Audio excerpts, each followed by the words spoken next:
We'll call the meeting to order, and we're going to ask Mr. Davidson to lead us in prayer and the pledge. Heavenly Father, we're grateful for this opportunity to gather together as a board and to represent the citizens of Wayne County.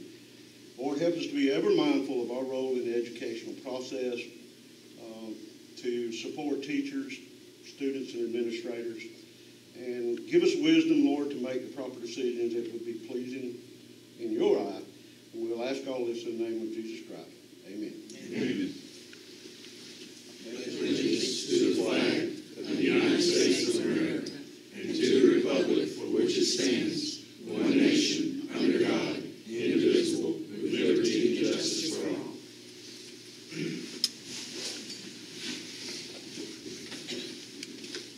Mrs. Royal, will you? I will.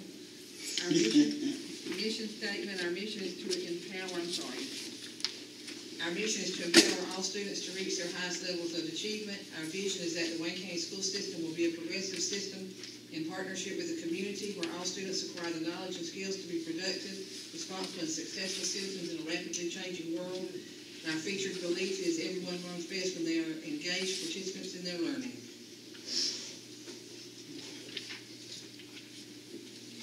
The minutes, we'll ask for approval of the minutes. I assume you're ready. Motion that we approve the minutes. I'll second. Moved and seconded that we approve the minutes. Dr. Woodward? Yes, ma'am. Mr. Ellis? Yes, ma'am. Mr. Davidson? Yes, ma'am. Ms. Royal? Yes, ma'am. Mr. Sutton? Yes, ma'am. Next item is the adoption of the agenda. Did he want to amend the agenda? No? No. Okay. I move we adopt the agenda as presented. I'll second. Moved and seconded that we adopt the agenda. Dr. Woodward? Yes, ma'am. Mr. Ellis? Yes, ma'am. Mr. Davidson? Yes, ma'am. Ms. Royal? Yes, ma'am. Mr. Sutton? Yes, ma'am. Is there any public participation? Then we'll move to our items of business, resolutions and recognitions. Yes, Dr. Woodward, with us this evening, we have a fifth grade student from Jessup Elementary School who was the county winner of the Autumn chapter, the Daughters of the American Revolution. They had a American history essay contest. So we have Mr. Connor Burke with us today, and Ms. Edna is going to recognize him. The American History Essay Contest is open to all 5th, 6th, 7th, and 8th grade students. This year, the only ones that chose to participate were Martha Ross Smith, Jessup Elementary, and Odom Elementary, 5th graders. Connor was our top 5th grader, and since only 5th grade participated, he's also the countywide winner. We presented him with a medal, a certificate, and a check for $100. And he is going to read his essay for you tonight. And we're hoping that he will be able to read it on our local television station and the radio station. And Mr. Davis has a copy of the essay for the newspaper. Connor. I've waited for this day for a long time. Finally, I'm going to the golden land, America. I've been with only my father for my entire life, 16 years, in my home of Kiel, Germany. My mother died in childbirth when I was born, so it was always just me and my father. It was a hard life. Germany's economy was terrible, inflation was high, and there were few jobs for my dad. We often were hungry, even though my father did his best to provide for me. He dreamed of one day going to America. He heard there were opportunities for good jobs there, as well as a good life. Our only family was in America. My Uncle Bertie, who was my mother's brother, had been there for many years. We had not seen him since my mother's funeral, but my father was able to send him a letter to America, asking for his help to get us to America. Eventually, we heard from Uncle Bertie. He had sent us 2 tickets to America. So, here I am arriving at Ellis Island. The journey was cramped, and my father and I were quite hungry during the voyage, but we were used to being hungry. I can see the Statue of Liberty, a beautiful, stunning sight. Ellis Island is not very large, but the building on it is enormous. I have to wait on just two hours just to get inside. We were told to leave our bags in the baggage room of the main building. I could see by the expression on my father's face that he did not like that. Everything we owned was in those bags. Someone pinned a card to each of our jackets and were led into a line with many other immigrants. At our first line, we waited to be inspected for trachoma, an eye disease. There was a man ahead of us that was marked with an E on his jacket with a piece of chalk. He was frightened and did not want to be sent back to his homeland, so he tried to escape from the doctors. But he did not succeed and had to be dragged away for further inspection. When it was my turn, I was very scared. Sweat was running down my face like a warm waterfall. I had heard the eye inspection was painful, but I had not expected it to hurt as much as it did. The next station, my father had to lay his hands on the table for the doctor to look at his fingernails. If they were blue, it would mean that he may have heart problems. Thankfully, though, my father was fine to go. On the last station, we were asked a lot of questions through our interpreter. This station was the most nerve-wracking of all the stations for me personally. I was afraid my father would not fully understand the interpreter because her German was not the same dialect as ours. Eventually, we passed all the inspections and were allowed to leave Ellis Island. The barge took us to the city, and we began our search for Uncle Bertie. We weren't even sure he received our letter telling the day we would arrive. But as we scanned the crowd, there he was, waving like crazy. I finally relaxed, for I knew our new life would now begin.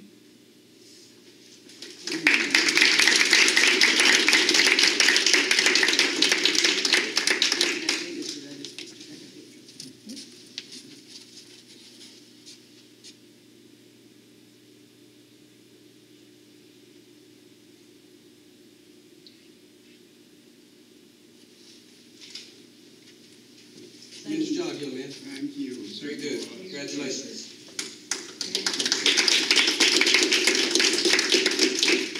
Kind of just reminds me, this is not on the agenda, that when my daughter was in fifth grade, that she won that award. Now she looks like me. So we were surprised. And she had a great teacher. Actually, that's right.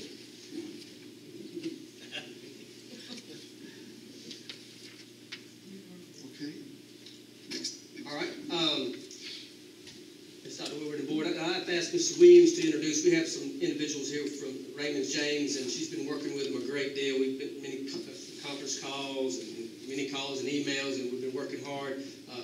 Mr. Bob Smith's here representing the county, so I appreciate him being here as well. But I think we're at the point with our bonds issued for. They're here tonight to give you some final information, kind of walk us through for your consideration for approval. Ms. Williams? Yes, sir. We have done a lot of work to get ready to sell these bonds. I'm going to let the experts go through all the details with you, but you should have gotten what's called a POS, it's a bound book there that has all the information that was prepared on our behalf for the investors.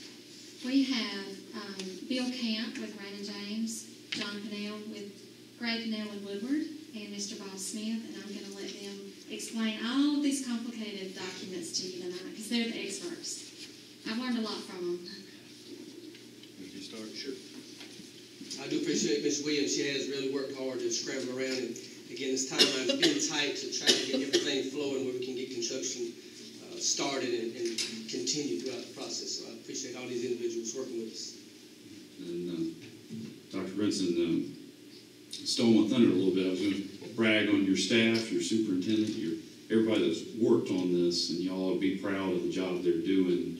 We, John and I, and Mr. Smith too, we've worked on a lot of bond issues in different places, and things go a lot smoother in Wayne County than other places. So I just leave it at that. We appreciate the opportunity to work with y'all again and work with Class Act. So, I'm Bill Camp. I'm with Raymond James.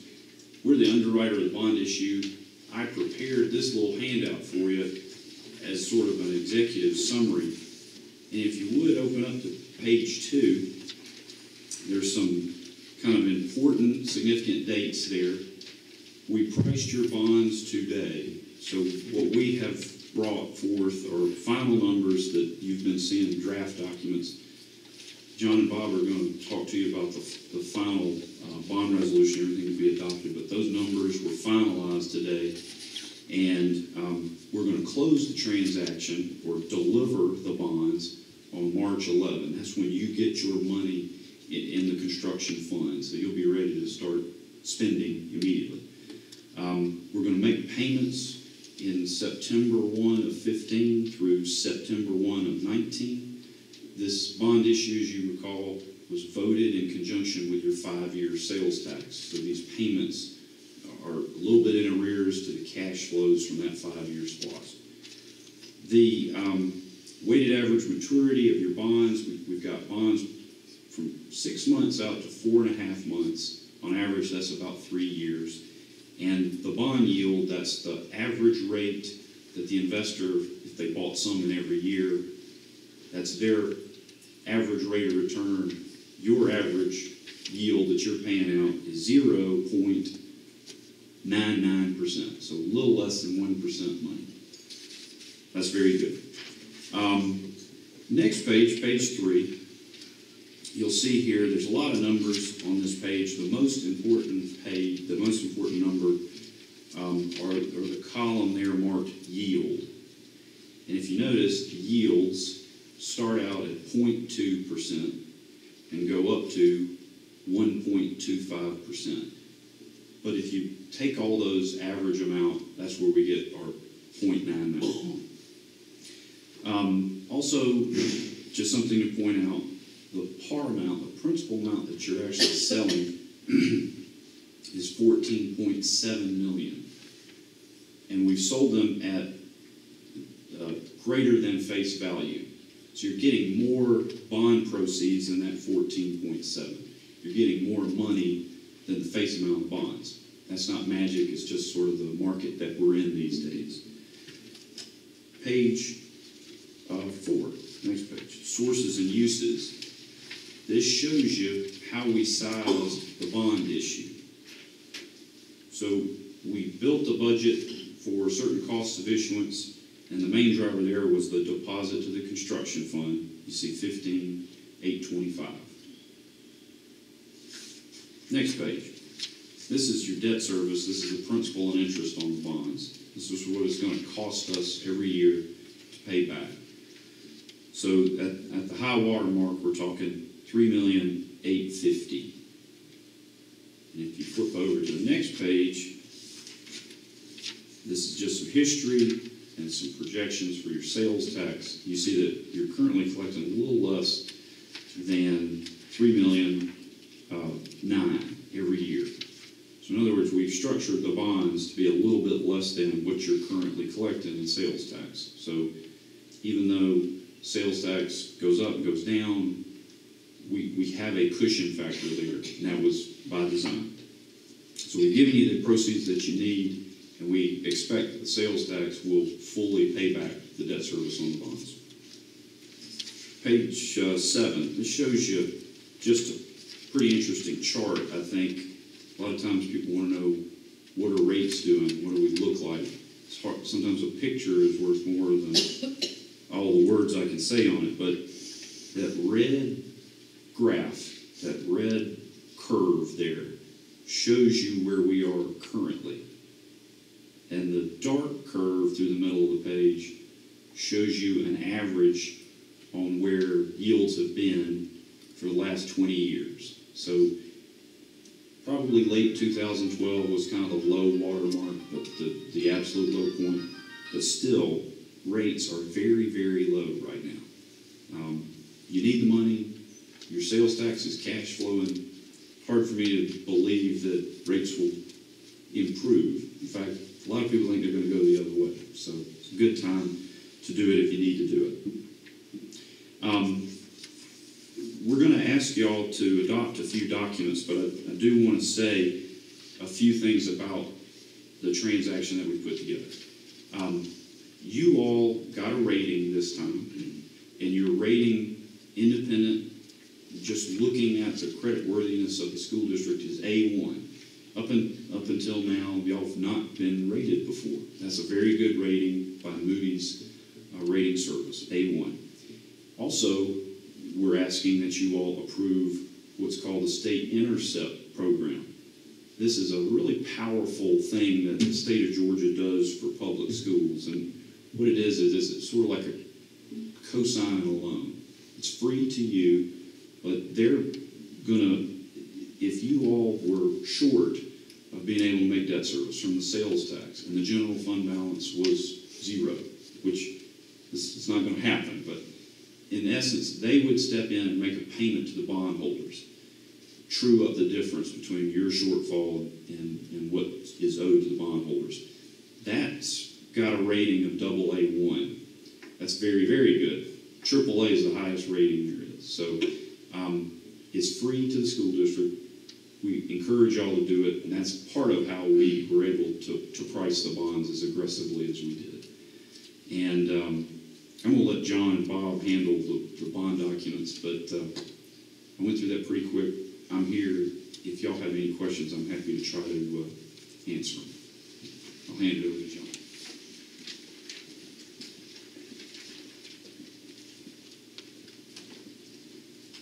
Good evening.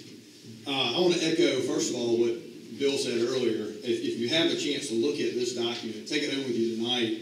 There's a lot of information in here about the school system, about Wayne County, about the tax base of Wayne County. This is what Raymond James used today to sell the bonds.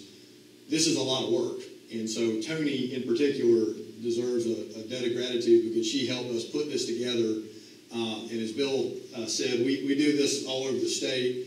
It's refreshing when you have someone as good as Tony and can turn things around as quickly and is knowledgeable about what we're looking for. So y'all got a great staff here, and we really appreciate her efforts and the superintendent's and be able to put all this together so you could get a rating and then Bill could sell bonds today. In order to make all this official, we actually have 4 resolutions that we need for the school district to approve tonight. The first document is the bond resolution. That is the main document that authorizes the issuance of the bonds. So the numbers that Bill Camp just went over, those are all incorporated into that bond resolution. It provides for the repayment from the sales tax. It provides for that money to be deposited into a construction fund. So when we close on the bond issue in early March, that money can then be drawn down by the school district and used to pay for the new elementary school and the other related projects for this bond issue. That's the main document, the bond resolution itself. The other 2 documents relate to the repayment of the bonds. And as Bill alluded to with the Intercept program, these are really triple barrel bonds, if you will. It's got first the sales tax pledge that you're going to use proceeds from the educational sales tax to pay back the debt. The second level is the Intercept program, as Bill indicated. If for some reason you had a shortfall, there wasn't money in the general fund, you couldn't make a payment, the state of Georgia actually helps cover the difference. And then the third level of security is an ad valorem tax. These are general obligation bonds. That's what was approved by the voters in conjunction with the eSPLOST. And so at the end of the day, if for some reason the eSPLOST did not cover the debt, you didn't have money to pay it back, you would go to the county and request that they levy an ad valorem tax on your behalf to pay the bondholders. And that process works just like y'all do on an annual basis with your M&O tax, where you request that the county levy an ad valorem tax for the school district. Since they're the tax levying authority for the county, they actually have the tax commissioner, the board of assessors, the people that can levy that tax. They do that on your behalf. You obviously don't have your own tax commissioner to do that internally. So those are the other 2 resolutions. It's the bond resolution and then the resolution regarding the Intercept program. It says you're going to participate with that program. We then submit that to the state of Georgia and get you registered, if you will, with that program before we close. And then the third resolution is a resolution requesting that the Board of Commissioners levy a tax, if you ever request them to do so, to pay back the bonds. The Board of Commissioners meets next Monday. Bob has been in communication with them. We have a resolution for them to approve that says they're going to do that on your behalf, and that has got to be done before we can then close on March the 11th. But those are really the 3 bond resolution and the 2 other resolution documents, all regarding the bond issue itself tonight. The 4th resolution, just to layer one more on top of you, is what we call a post-issuance compliance resolution. The school board has issued bonds in the past, but this is the first time that y'all have gone out into the public markets, gotten a rating from Moody's, put together an official statement, and what comes along with that is an annual reporting requirement. And so moving forward on an annual basis, the school district will have to submit their audit along with some other financial and statistical information about the school system to the bondholders. And this post-issuance compliance resolution really puts the framework out there for y'all to do that. It names Tony as finance director to be the post-issuance compliance officer. We've discussed with her and kind of given her some basic understanding of what needs to be done on a continuing disclosure basis. That resolution also provides that these are tax exempt bonds. You're going to keep records properly on how the money is spent, how the money is invested until it's spent. Those are all required under the tax code. So if you ever had an audit or an inquiry, you've got all those records on hand. And so we're encouraging all of our clients really moving forward to adopt what we call a post-issuance compliance resolution. So you've got something in place, written procedures, if you will. So if anyone ever inquires about the tax status of the bonds or is looking for records, you've got a procedure in place how that is all handled. The last document that doesn't need to be, I guess, approved by a separate motion is the bond purchase agreement. The bond resolution authorizes that. That's an agreement between the Board of Education and Raymond James that says y'all are going to hold up your end of the deal and they're going to hold up their end of the deal until the closing date on March 11th. That's important for Bill because he needs that signed tonight where he can then lock in the rates with the folks they sold the bonds to today. And that way they can deliver the money to you on March the 11th when we close. I know that's a lot of information and a lot of legalese. Bob has reviewed all these documents. We've circulated drafts over the last several weeks. So I think everything is in good shape for the board to consider tonight. But that being said, I'll be glad to go into any detail y'all like about any of the individual resolutions or the process moving forward.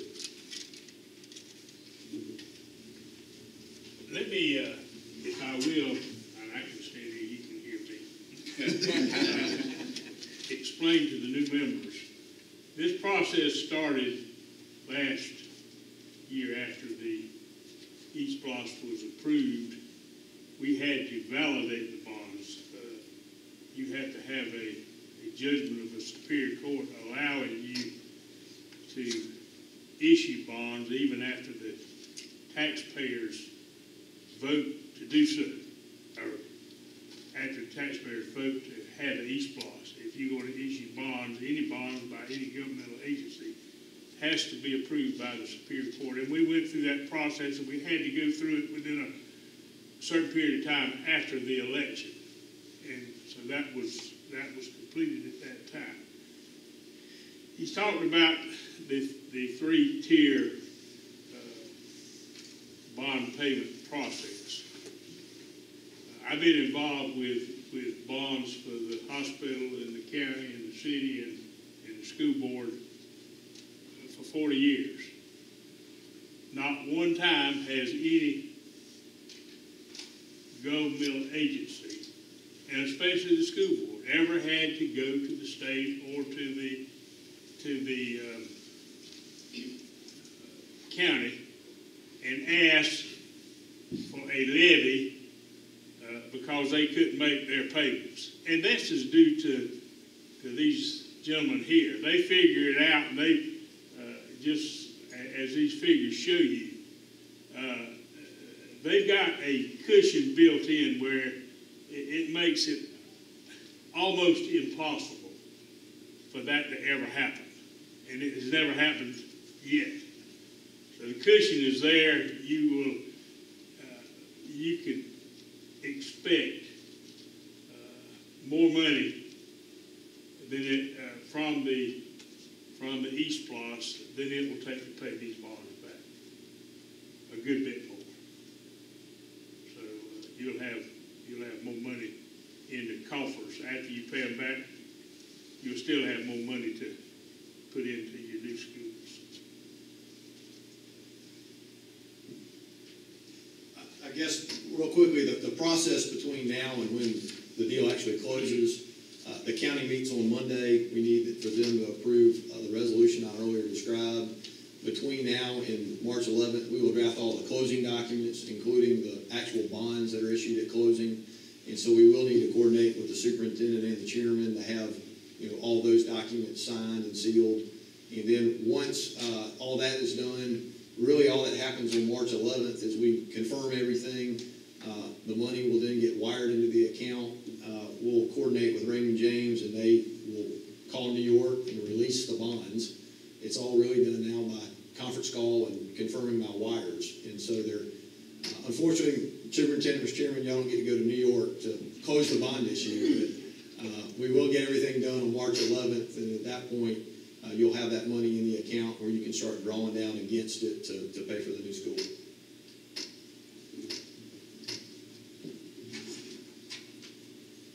We have these documents to approve.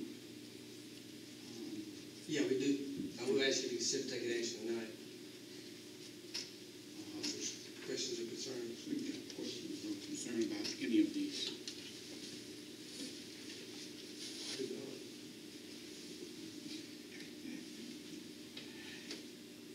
And we'll entertain a motion. I thought we could do all six documents. We can do all of them. All 6 documents. A motion to approve. Okay. All right, well, I'll make a motion to adopt those resolutions for those adoptions. Second. Moved and seconded. Dr. Woodward, Yes, ma'am. Mr. Ellis, Yes, ma'am. Mr. Davidson, Yes, ma'am. Ms. Royal, Yes, ma'am. Mr. Sutton. Yes, ma'am. If we could have just a second, we would like to sign these documents real quick, where these gentlemen can get back on the road to Atlanta before it starts freezing up on us. So if y'all just bear with us.